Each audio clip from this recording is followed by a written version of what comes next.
Je m'appelle Nathalie Bernard. J'ai passé 50 ans au sein d'une famille patriarcale où les filles étaient élevées pour servir et les fils pour hériter, une malédiction qui a fini par s'abattre aussi sur ma fille. Il y a 15 ans, mon père a convoqué une réunion de famille pour exiger que je lui remette les 50 000 € mis de côté pour les études de ma fille, Léa, afin de payer l'entrée de son petit-fils prodige, Mathieu, à l'école polytechnique. Il va faire l'X, m'avait sifflé ma sœur Isabelle, le visage à quelques centimètres du mien, alors que ta gamine est on ne peut plus banale, elle finira exactement comme toi, une moins que rien. Puis elle m'a craché au visage. Ce n'était pas une métaphore, c'était un crachat bien réel, chaud, coulant sur ma joue. La pièce est devenue silencieuse alors que mon père observait la scène depuis son fauteuil, sans dire un mot. Le mois dernier, lors de notre cousinade annuelle, ma fille, banale, est descendue d'un hélicoptère sur la pelouse de ce même homme, et ce qu'elle a remis entre les mains tremblantes de ma sœur, aujourd'hui sans abri, fait encore parler tout le monde.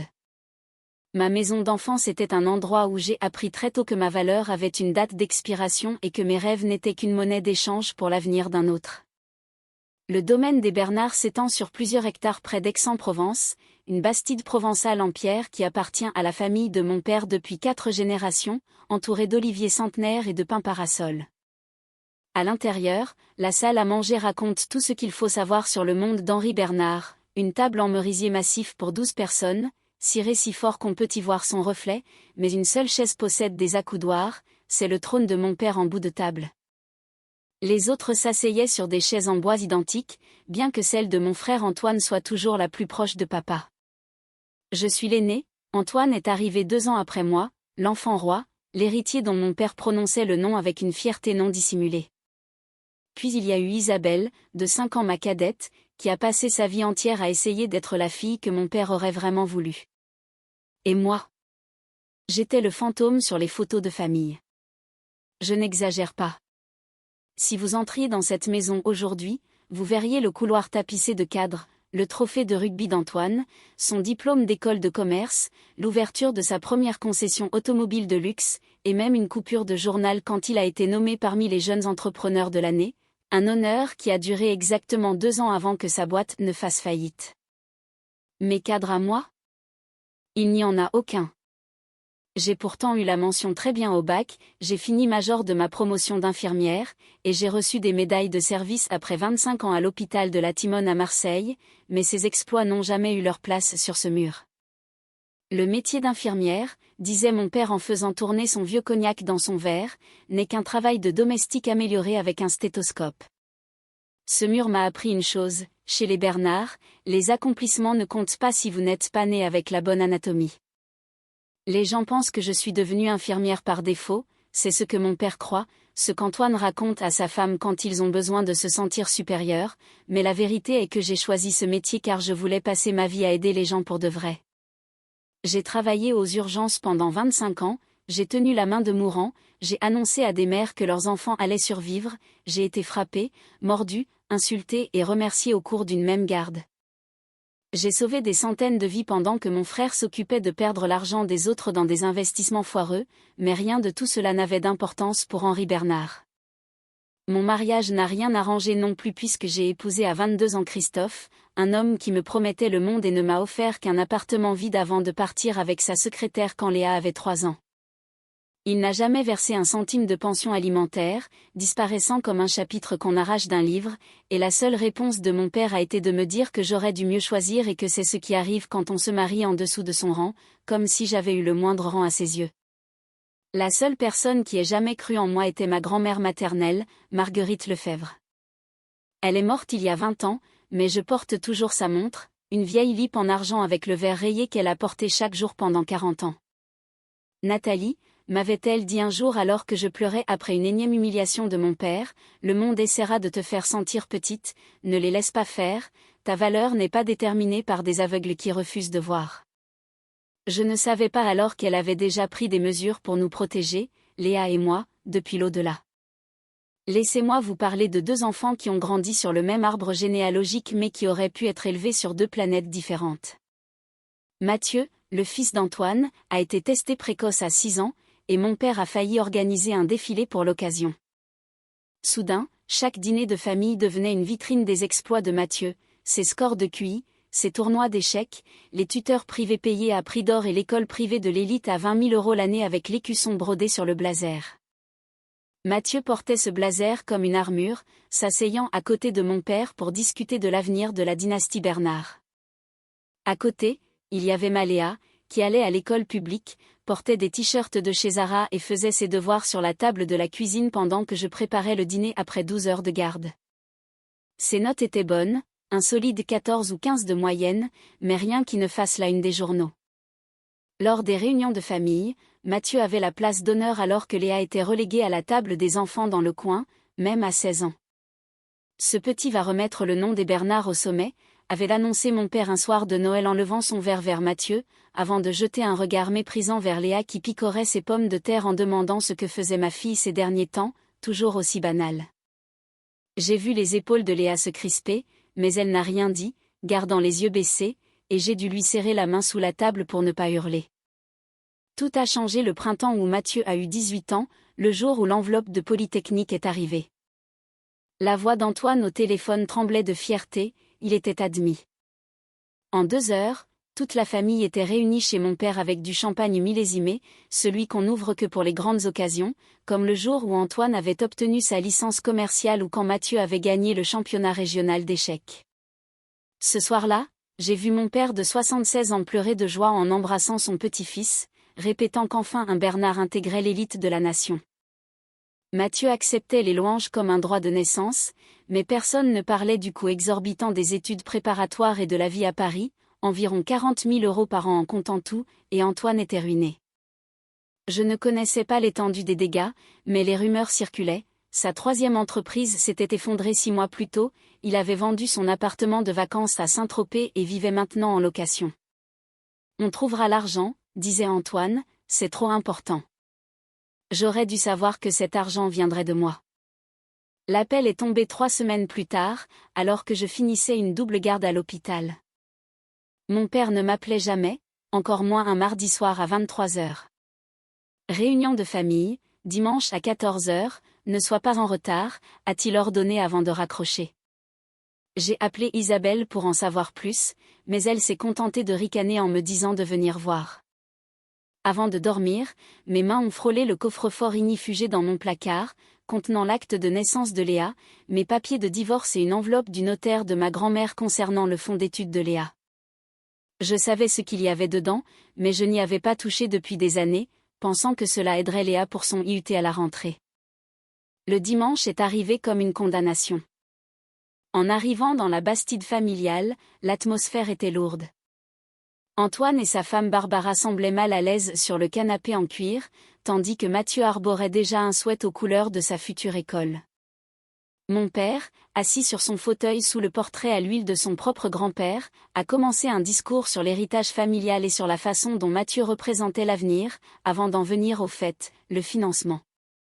Antoine a eu des revers, a-t-il dit en me fixant, et je sais que tu as mis 50 000 € de côté pour les études de Léa. Mon sang s'est glacé. Cet argent couvrira la première année de Mathieu, a-t-il continué, car cet argent serait gaspillé pour Léa qui ne va faire qu'un petit diplôme de province. À côté de moi, Léa a cessé de respirer. Antoine a ajouté avec une compassion feinte que c'était une chance pour moi de contribuer enfin à la famille, et Barbara a renchéri en disant que certaines opportunités ne pouvaient être gâchées. J'ai regardé mon père en disant que cet argent ne m'appartenait pas, mais il a balayé mon argument en disant que Léa pourrait trouver un job étudiant ou faire un prêt. Isabelle a alors éclaté de rire, se moquant de ma fille, ordinaire, qui finirait sans doute par faire un boulot ingrat comme le mien. C'est assez, ai-je dit, mais Isabelle s'est levée, s'approchant de moi avec mépris, m'accusant d'être égoïste et d'avoir manipulé ma grand-mère pour obtenir cet argent. Je n'ai pas pu finir ma phrase car elle m'a craché au visage, un jet de salive directe sur ma joue devant tout le monde. Le silence qui a suivi n'était pas un silence de choc, mais de complicité. Personne n'a bougé, personne ne m'a tendu de mouchoir. Léa pleurait silencieusement. Tu l'as mérité pour avoir déçu cette famille, a ajouté mon père sans quitter son verre de vue. C'est là que quelque chose en moi s'est brisé ou s'est enfin libéré. J'ai essuyé ma joue lentement avec un mouchoir, je l'ai plié proprement sur la table, et j'ai annoncé que cet argent ne leur appartiendrait jamais car ma grand-mère ne me l'avait pas laissé à moi, mais directement à Léa via un fonds fiduciaire irrévocable géré par une banque nationale. Je n'y ai pas accès, et encore moins eux. J'ai pris la main de Léa et j'ai dit à mon père de ne plus jamais nous contacter, qu'à partir de cet instant, je n'avais plus de famille. Son visage est devenu pourpre de rage, mais je suis partie sans me retourner. Les années qui ont suivi ont été dures, exactement comme mon père l'avait prédit, mais sans le poids de leurs attentes. Nous sommes devenus des fantômes pour eux. Léa a fait son IUT, puis sa licence, en vivant à la maison et en travaillant dans un café pour payer le reste. J'ai fait des heures sup, j'ai vendu ma voiture pour prendre le bus pendant 2 ans, mais nous étions libres. Parfois, aux urgences, je me demandais si j'avais eu raison, si la solitude valait mieux qu'une famille toxique, mais le souvenir du crachat d'Isabelle me revenait toujours. Les nouvelles de la famille Bernard me parvenaient par la vieille amie de ma grand-mère, Éléonore. Elle m'a appris que Mathieu avait abandonné ses études au bout de 2 ans, incapable de supporter la pression, et qu'Antoine avait fait faillite une fois de plus. Isabelle, quant à elle, avait été quittée par son mari qui était parti avec toutes leurs économies, la laissant à la rue. Pendant que l'empire Bernard s'effondrait, Léa construisait le sien. Elle avait appris la programmation seule la nuit, après ses cours, et avait fini par créer une application de gestion énergétique pour les entreprises. Un jour, elle m'a annoncé qu'un investisseur lui offrait 500 000 € pour lancer sa boîte, Éco-Sillage. 4 ans plus tard, elle signait un contrat de 47 millions d'euros avec une grande chaîne de supermarchés. L'invitation à la cousinade est arrivée il y a 6 mois dans une enveloppe luxueuse. Mon père, malade du cœur, voulait faire amende honorable, ce qui signifiait en réalité rassembler tout le monde pour sauver les apparences avant sa mort. Léa a insisté pour y aller, non pas pour lui, mais pour ma grand-mère et pour montrer ce qu'était devenue la fille, banale. Le jour J, la Bastide semblait décrépite, la peinture s'écaillait et le jardin était mal entretenu. Antoine avait vieilli et semblait bouffi dans son costume trop étroit, Mathieu errait avec une bière à la main, l'air perdu, et mon père était sous oxygène dans un fauteuil roulant. Soudain, le vrombissement d'un hélicoptère a déchiré le ciel de Provence. Un appareil noir et élégant s'est posé sur la pelouse sacrée de mon père, et Léa en est descendue, vêtue d'un tailleur gris impeccable. La famille était pétrifiée. Elle s'est avancée vers mon père, non pas pour l'embrasser, mais pour lui dire qu'elle était la PDG d'Éco-Sillage. Elle a rappelé à tout le monde comment il l'avait traitée 15 ans plus tôt, avant d'annoncer qu'elle avait créé la fondation Marguerite Lefebvre pour aider les femmes en difficulté. Elle s'est alors tournée vers Isabelle, qui vivait dans un foyer pour femmes depuis 2 ans, et lui a offert, devant tout le monde, une place dans son programme de formation avec logement de transition et aide au retour à l'emploi. Ce n'est pas du pardon, a précisé Léa, car ce que tu as fait à ma mère est impardonnable, mais ma grand-mère croyait aux secondes chances, et je choisis d'être meilleure que vous. Mon père s'est effondré dans son siège, murmurant que Marguerite avait toujours eu raison à mon sujet.